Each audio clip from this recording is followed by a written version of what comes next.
আমি মোবাইলবোৰ পেলাই দিম নেকি? আমি মোবাইলবোৰ পেলাই দিব লাগিব নেকি? আজিৰ এনেকুৱা হৈছে যে প্ৰত্যেকৰ ঘৰতে মোবাইল লাগেই।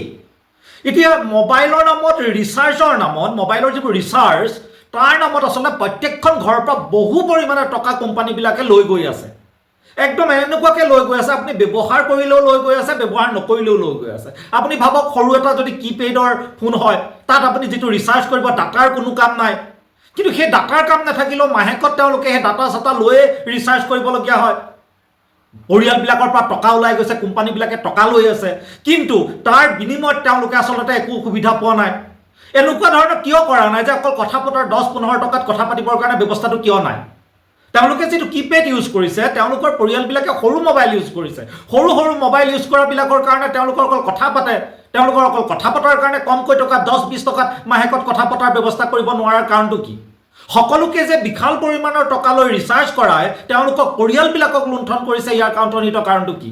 কোম্পানীবিলাক ঠিকেই ধনী হৈছে, কিন্তু গভৰ্ণমেণ্টে এই কথা পতাবোৰ অতি গুৰুত্বপূৰ্ণ হিচাপে লোৱা উচিত। কাৰণ প্ৰত্যেকটো পৰিয়ালৰ পৰা মোবাইলৰ নামত আজিকালি বহুত টকা ওলাই যায়।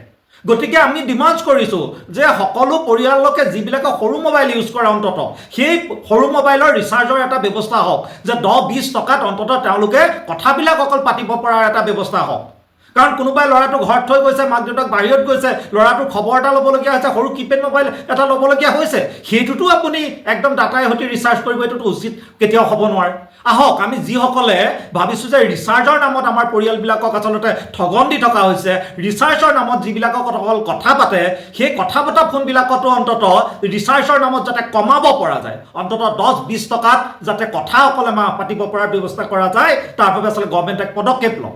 যিসকলে ভাবে এই কথাটো শুদ্ধ, এই কথাটো কৰিব লাগে, আপোনালোকে এই বাৰ্তাটো এনেধৰণে বিয়পক যাতে গভৰ্ণমেণ্টৰ কাণত পৰে, কোম্পানীবিলাক যাতে বাধ্য হয় যাতে মাহেকত কথা পতাৰ বাবে একোটা পেকেজ ঠিক কৰে, আৰু সেইটোত অকল কথা পাতিব পৰা ব্যৱস্থা কৰক। বাকী যিসকলে আমোদ প্ৰমোদ অন্যান্য খা খবৰ লয় সেইটোৰ কথা সুকীয়া হ'ব, কিন্তু অকল কথা পতাৰ নামত যিটো লুণ্ঠন চলি আছে, কথা পাতিবলৈও আকৌ 2G 3G এইবোৰ লাগে, সেইবোৰৰ পৰিৱৰ্তে এক সুনিৰ্দিষ্ট আঁচনি হওক। আহক সকলোৱে হাত উজান দিয়ক, বাৰ্তাটো আগলৈ নিয়ক, যাতে সকলোৱে কথাটো অৱগত হয় আৰু যাতে কোম্পানী আৰু চৰকাৰ বাধ্য হয় অন্ততঃ 10-20 টকাত অকল কথা পতাৰ কাৰণে এক ৰিচাৰ্জ দিয়াৰ বাবে। আহক সকলোৱে সহযোগ কৰিব বুলি আশা কৰিছোঁ। ধন্যবাদ।